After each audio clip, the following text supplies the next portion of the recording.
Hi, dear students and viewers. Very warm welcome to all of you. Today, I am going to dwell on a very renowned poem of Walt Whitman, O Captain, My Captain, which is his masterpiece, and he wrote this poem to commemorate the death of Abraham Lincoln, the 16th President of the United States of America after the Civil War. This is a metaphorical poem, and the poem is written in the form of elegy. Walt Whitman was a New Age patriotic poet, and he was the voice of the American nation. He broke away from the shackles of established poetic norms and practices and formed new ones, just as America is created for a different purpose, tearing away from the yoke of colonialism and steering clear of undermining the proletariat. Through O Captain, My Captain, Whitman paid glowing tribute to Abraham Lincoln, the 16th President of America. The poem was published after 7 months of Lincoln's assassination. Let me first recite the poem, and afterward I will analyze the poem step by step. O Captain, my Captain, O Captain, my Captain, our fearful trip is done. The ship has weathered every wreck. The prize we sought is won. The port is near. The bells I hear. The people all exulting. While follow eyes the steady keel, the vessel grim and daring.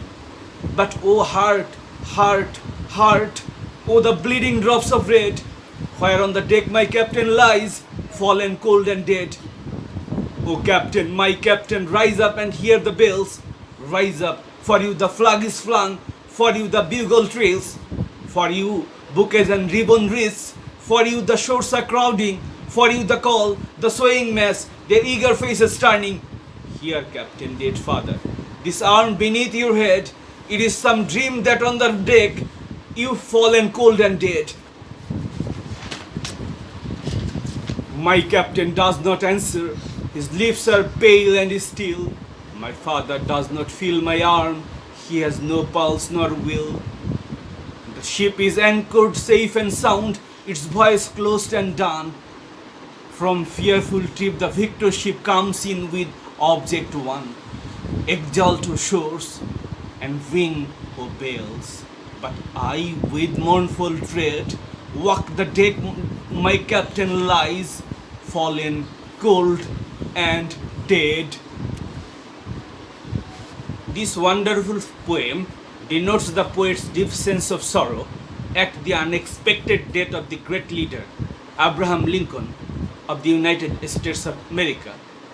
He was the 16th President of United States of America. He was assassinated in 1865 after the first American Civil War. He was very bold and courageous and charismatic leader and led his country well through the turmoil of Civil War to safety, which can very well be compared to the feat of a captain who guides his ship through a stormy voyage to the harbor.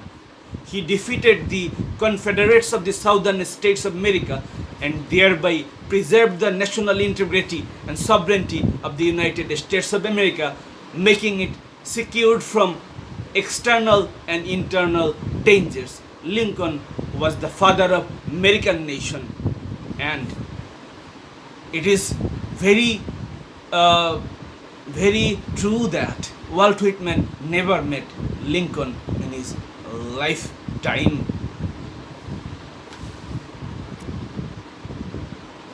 We can very well see that the narrator or the speaker of this poem is a member of the ship's crew, and the narrator has a very intimate and close relationship with the captain, and here their relationship can be identified as the relationship between son and father. But this is not a biological relationship, but the narrator's respect and reverence for the captain stands greater than his actual father.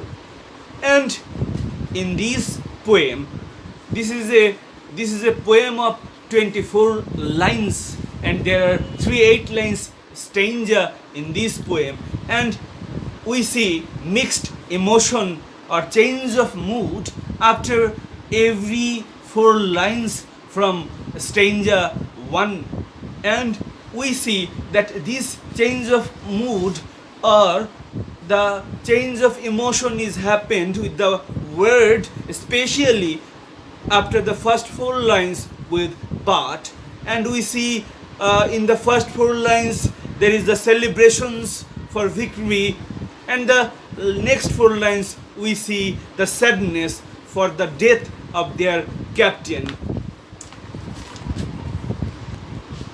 As for the structure of the poem, we find that this is a 24 line poem, and there are 8 lines stanza, and you call 4 line stanza quatrain, and you call 8 line stanza double quatrain, and there are 3 double quatrain. But in the last 2 stanza, the poet again break from the tradition of the first to double quatrain, and we see 2 4 line stanza where the writer uses conventional meter and rhyme. Regarding figures of speech, the writer uses alliteration, apostrophe, metaphor, refrain, images, assonance, consonance, and personification. And you, the students, are familiar with these literary terms. And regarding apostrophe, you know, apostrophe is a device to call somebody or something from afar.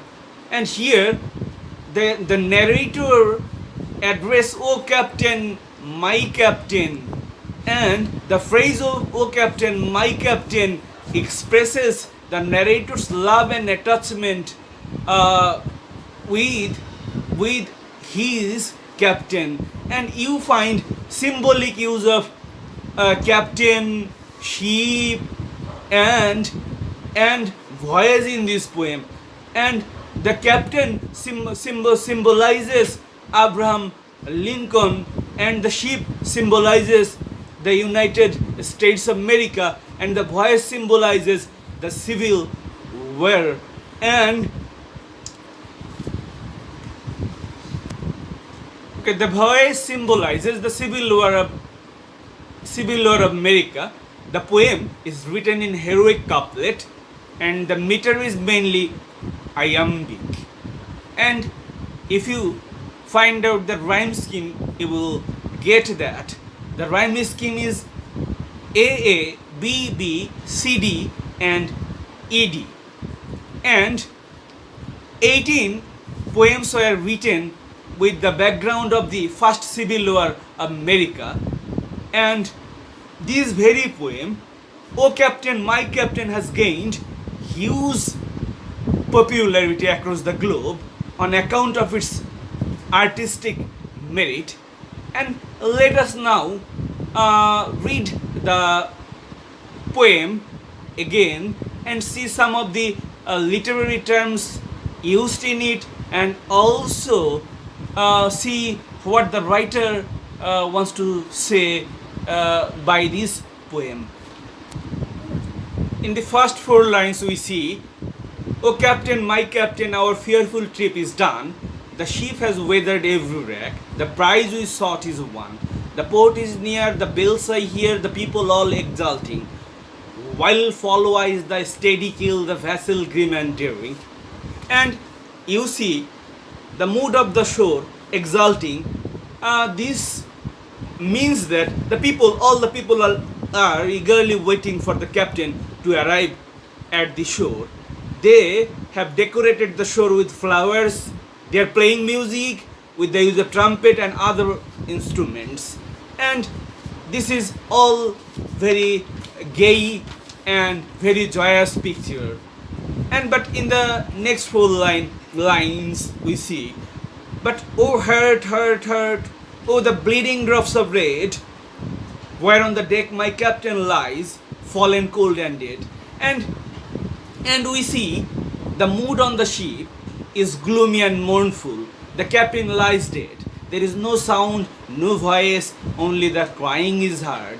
And the deck is becoming red with the blood of Abraham Lincoln. This is a very pathetic sight.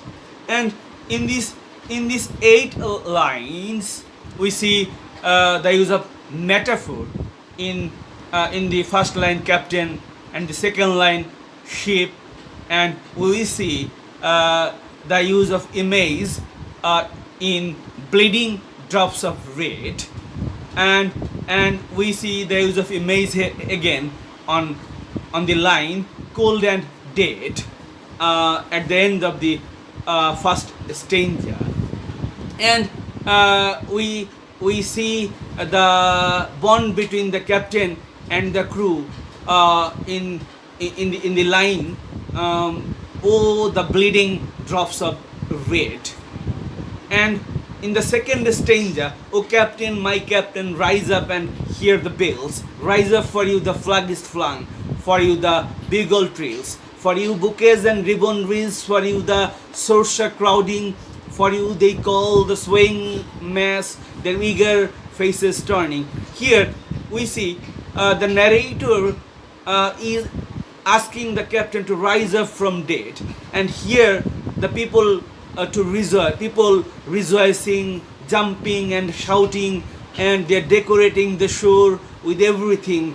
And the speaker wants his captain to rise from dead. And in the next full line, here captain, dead father, disarm beneath your head, it is some dream that on the deck you fallen cold and dead. And the narrator is putting his head up or down putting his hand down the head of the captain, and they have very painfully realized that their captain is no longer with them. That is, their desire for the captain to rise is not going to fulfill. And in the third stanza we see, my captain does not answer, he lips are pale and still. My father does not feel my arm, he has no pulse nor will. The ship is anchored safe and sound, its voice closed and done. From fearful trip the victor ship comes in with object one. Here again we see that the captain, now the narrator has fully realized that the captain will never be resuscitated or revived, and the captain is dead, and the captain's pulse is not pulsating, but he has done his job. That is, he has been successful in his mission to anchor the ship safe and sound, and now there is no turmoil of the civil war in America. And in the next 4 lines we see, exalt o shores and ring o bells, but I with mournful tread walk the deck my captain lies, fallen cold and dead. And people are rejoicing, people are celebrating the calmness and the serenity of the country, but the speaker or the narrator cannot join with the American populace or American folks, because he can feel the pain, he can feel the pain in his body, and he feels that without his captain his life is very much desolate and barren. And in this third stanza we see the use of image in lips are pale and still, and we see the use of alliteration in safe and sound. In the phrase safe and sound we see the use of metaphor, and we see the use of symbol in voice, and we see the use of metaphor and alliteration in trip and ship, and we see the use of personification in exalt o shore, and here the shore is given human-like quality to blow trumpets of victory, and we see the use of personification and images in mournful trait, and this is a very wonderful poem, and I do believe that you students will enjoy the poem in toto to its full, and the viewers will also enjoy the poem. And this poem actually tells the history of America, and the poet Walt Whitman, he was a unionist, and he did support nothing is splitted, nothing is split or divided. And thank you very much for watching